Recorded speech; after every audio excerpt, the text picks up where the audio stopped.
साऊ रमाई या सादरकर्त्या आहेत ज्या पूर्ण महाराष्ट्राला परिचित आहेत आणि मिसेस इंडिया 2024 न सन्मानित डॉक्टर प्रीती राऊत मॅडम, टाळ्या होऊन जाऊ द्या. आपल्यामध्ये सहभागी झालेले आहेत डॉक्टर प्रीती राऊत मॅडम, लेखिका आहेत, चांद पब्लिकेशन सोबत जिजाऊ साऊ रमाई या एकपत्री कार्यक्रमाचं सादरीकरण करतायत. जोरदार टाळ्या होऊन जाऊ दे या सर्व मान्यवरांसाठी.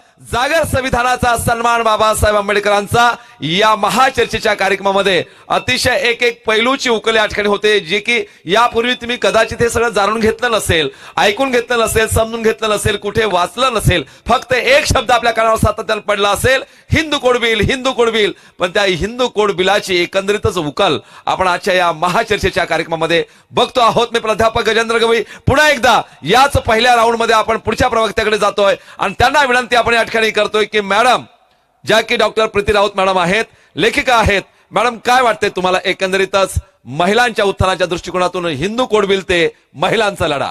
जय भीम. जय भीम, जय भीम. क्या बात आहे. सगळे गारठलेत वाटतं. एकदा जोरदार जय भीम म्हणून जाऊ देत, मग सुरुवात करते. जय भीम. वा. सर्वात महत्वाचं म्हणजे लॉर्ड बुद्धा चॅनलचं मी प्रथमतः आभार मानते, कारण आजचा विषय इतका महत्वाचा आहे सर. डॉक्टर बाबासाहेब आंबेडकरांच्या शब्दात सांगायचं म्हणजे बाबासाहेब म्हटले होते की माझ्यासाठी संविधान लिहिणे जितके महत्वाचे नव्हते त्याही पेक्षा महत्वाचं माझ्यासाठी हिंदू कोड बिल आहे. क्या बात जी.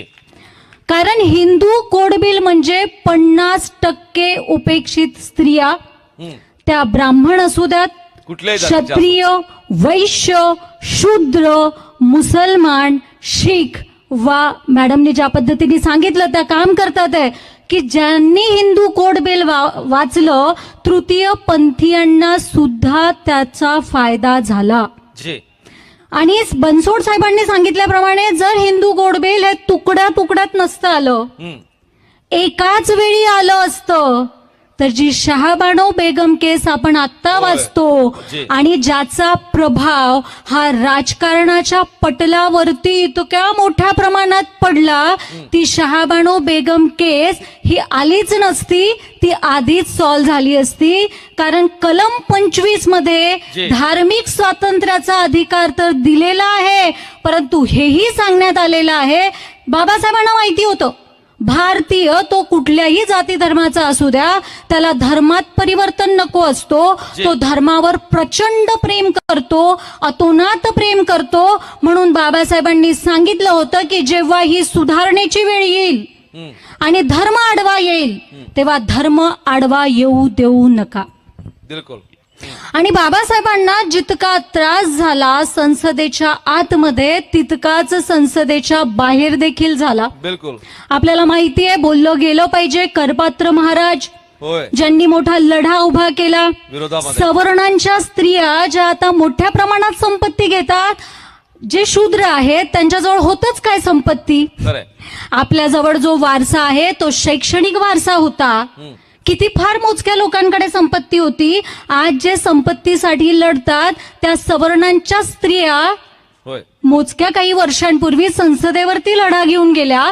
संसदेच्या आतमध्ये ज्या डॉक्टर राजेंद्र प्रसाद यांनी बाबासाहेबांना संविधान निर्माता म्हणून त्यांचं कौतुक केलं होतं, त्या डॉक्टर राजेंद्र प्रसाद यांनी म्हटलं होतं की आता या हिंदू कोड बिलमुळे भारतातली विवाह संस्था मोडकळीस येईल. पंडित जवाहरलाल नेहरूंनी ना सुद्धा या हिंदू कोड बिलची भीती वाटतच होती आणि श्यामाप्रसाद मुखर्जी तर म्हणाले होते की पर्टिक्युलर एका धर्माला टार्गेट करण्यात येत आहे आणि त्याच्यासाठी हिंदू कोड बिल येतोय. सवर्णांच्या स्त्रिया अशा म्हणाल्या होत्या की नीच कुळातील डॉक्टर बाबासाहेब आंबेडकर आहेत आणि म्हणूनच त्यांना माहिती नाही आमचे कायदे काय आहेत आणि हे आमचा धर्म भ्रष्ट करणार आहे. इतक्या कठीण परिस्थितीतून बाबासाहेब हिंदू कोड बिलसाठी आग्रही का होते, कारण त्यांना माहिती होतं की वर्षानुवर्षे आपली ही स्थिती राहणार आहे. आणि अशा प्रकारचं शैक्षणिक स्वातंत्र्य, डिग्री सगळं मिळवल्यानंतर आपण काय करतो, आपल्या आयुष्याचं इम्प्लिमेंटेशन कसं होतं सर, हे खूप महत्वाचं असतं. की मी डिग्री घेतलेली आहे, मी शिक्षण घेतलेलं आहे, पण हे धार्मिक शैक्षणिक स्वातंत्र्य मिळाल्यानंतर आता मी माझ्या समाजासाठी काय करते आणि माझं आयुष्य कसं जगते, मॅडम म्हणाल्या त्याप्रमाणे मला मिळालेल्या संपत्तीचा अधिकार किंवा जे अधिकार मला आहेत त्याचा मी बरोबर उपयोग करते का, की मी माझी बुद्धी गहाण ठेवली आहे, गुलाम ठेवली आहे आणि मी माझं विचारच करत नाही. माझा बाप म्हणेल तसं मी वागणार, माझा नवरा म्हणेल तसं मी वागणार आणि इथून पुढे माझा मुलगा म्हणेल तसं मी वागणार आणि एक गुलाम बनून मी जगणार आहे, की माझं आयुष्य हे वेगळ्या पद्धतीनं मी माझं व्यक्तिमत्व खुलवणार आहे. हे अत्यंत महत्वाचं आहे सर.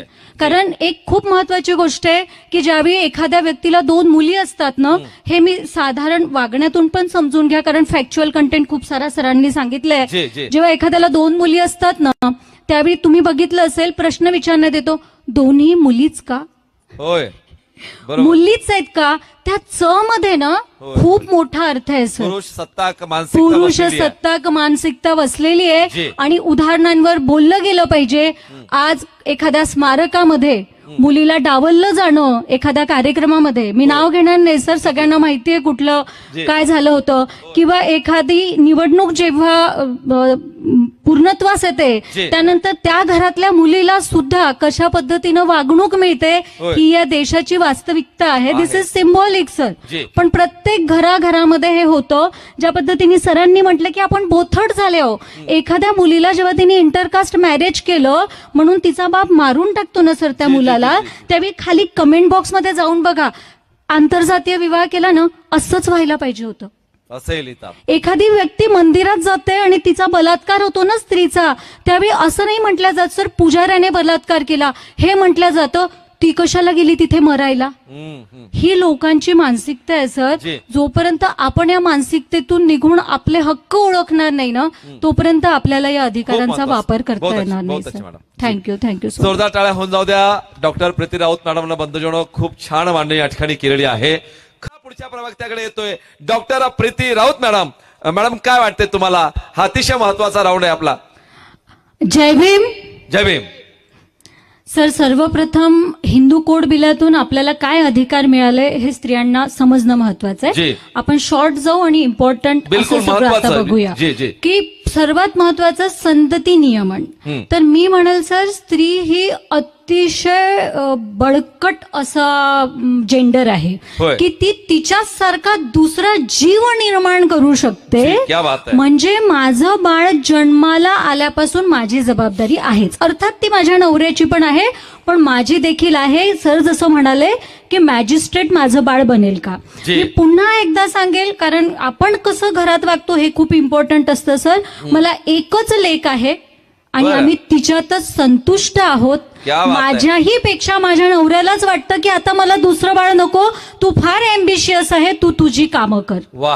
कारण माझ्याबद्दल लेखिका आहे सांगण्यात आलं. By profession I am dentist. मग मला इतिहास हा विषय आवडतो म्हणून मी इतिहासाचा अभ्यास केला. त्यावेळी मी 9व्या महिन्याची प्रेग्नंट होती सर आणि मी परीक्षेला जात असे. मी अभ्यास करून ते दिलं आणि मला नंतर सायकोलॉजी आवडतं म्हणून मी MA सायकोलॉजी पण केलं आणि मी उपद्व्याप करत असते. माझं सोशल मीडिया मी डेव्हलप केलं. कारण ज्यावेळी आपण म्हणतो की हे लोकांना माहिती नाही, त्यावेळी आपण त्याच्यासाठी काय करतो, व्हॉट्सअप युनिव्हर्सिटीपेक्षा हे खूप महत्वाचं असतं सर. माझ्या एका बहिणीचं नाव न घेता सांगते सर तुम्हाला. आजकाल खूप फोटोशूट हा प्रकार आलेला आहे. मी त्याला वादाच्या भोवऱ्यात घालत नाही, कारण कधी कधी आपल्याला समाजासोबत चालावं देखील लागतं. तर सावित्रीबाई फुले आणि महात्मा फुले असं म्हणून तिने प्रेग्नन्सी फोटोशूट केला. ती दुबईला असते, गल्ले लठ्ठ पगार घेते, 10-10 लाख पगार ते दोघेही घेतात.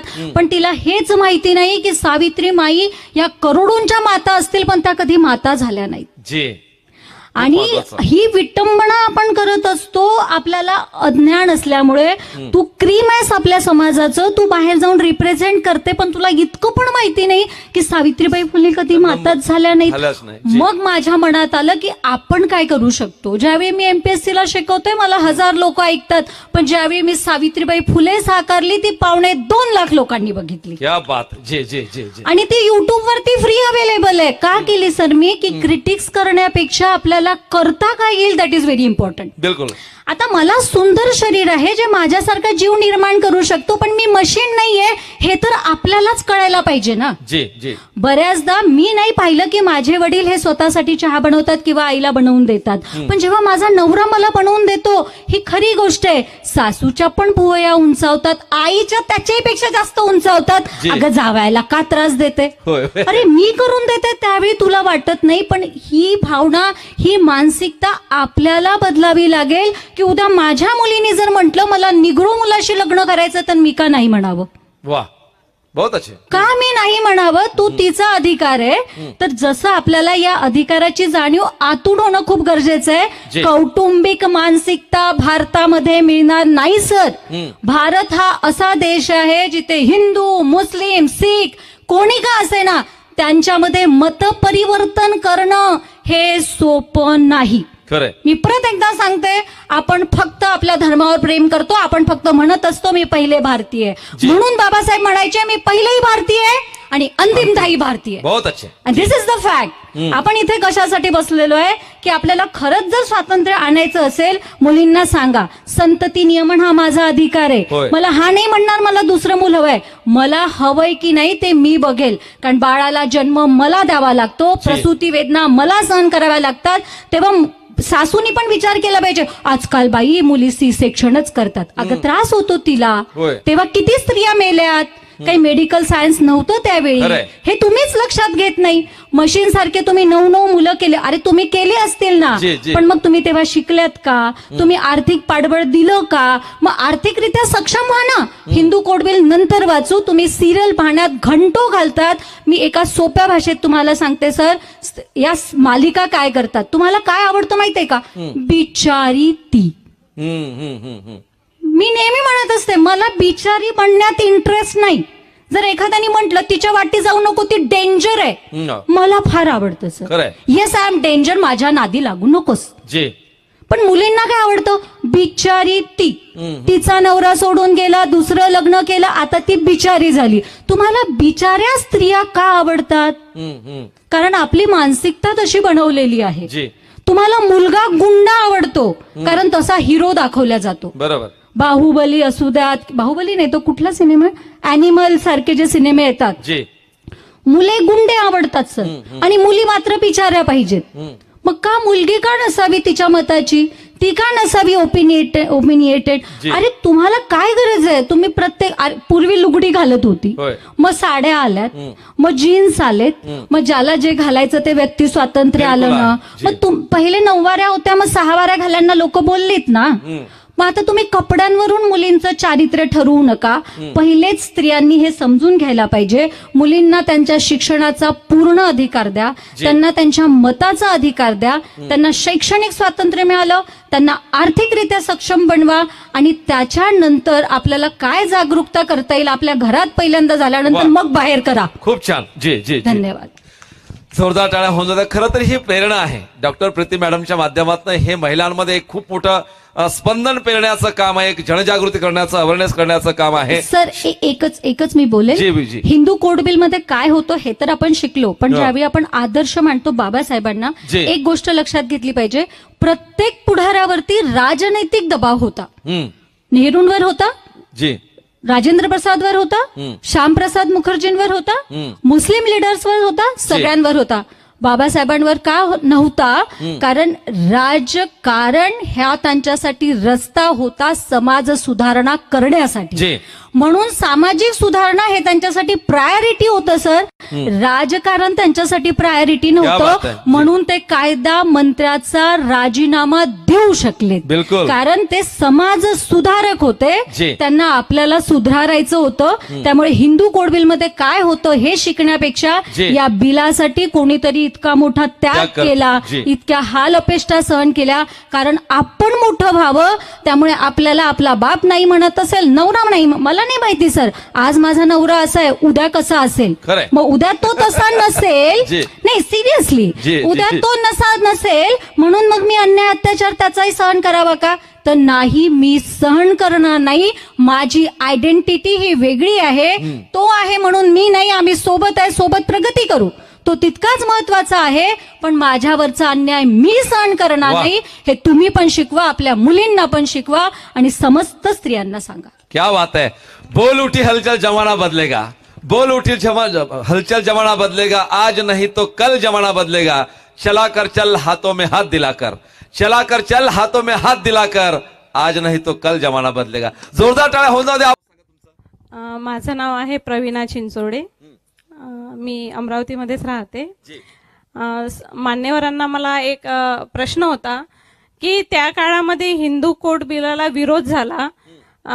मी असं ऐकलं की त्या महिलांना ज्यांनी विरोध केला त्यांच्या नवऱ्यांनी म्हटलं की तुम्ही विरोध करा.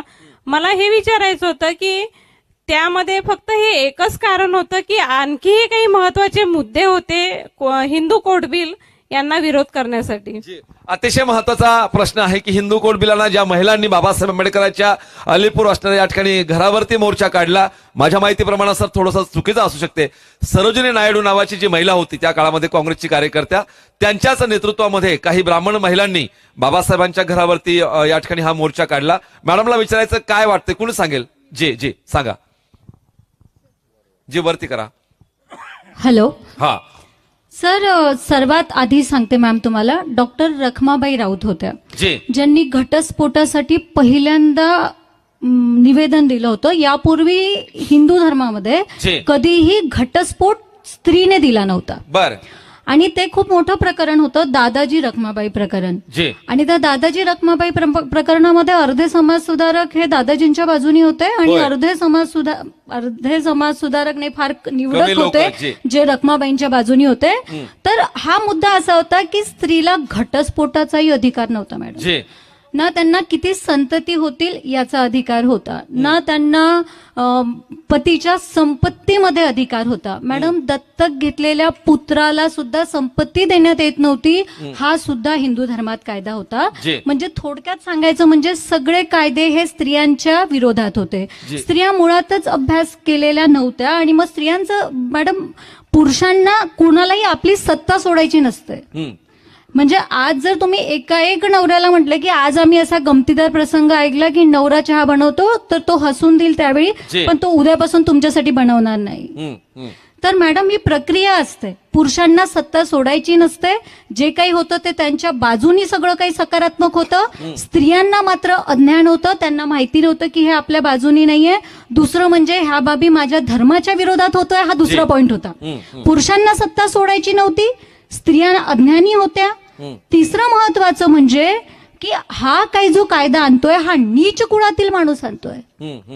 आणि बाबासाहेब, कदाचित असं म्हटलं जातं की डॉक्टर बाबासाहेब आंबेडकरांनी हे मांडलं नसतं तर मग मांडले कोणी असतं म्हणा, तर हे त्याच्या एवढ्या विरोधात लोक गेले नसते. तिसरं होतं की हा डॉक्टर बाबासाहेब आंबेडकरांनी मांडलेला होता आणि हा आपला धर्म पाठवतो आहे. म्हणजे एक धर्माचा आधार घेण्यात आला, स्त्रियांच्या अज्ञानाचा आधार घेण्यात आला आणि पुरुषांना आपली सत्ता सोडायची नसते मॅडम. आणि डॉक्टर बाबासाहेब आंबेडकर टार्गेट होते. जोरदार टाळ्या होऊन जाऊ.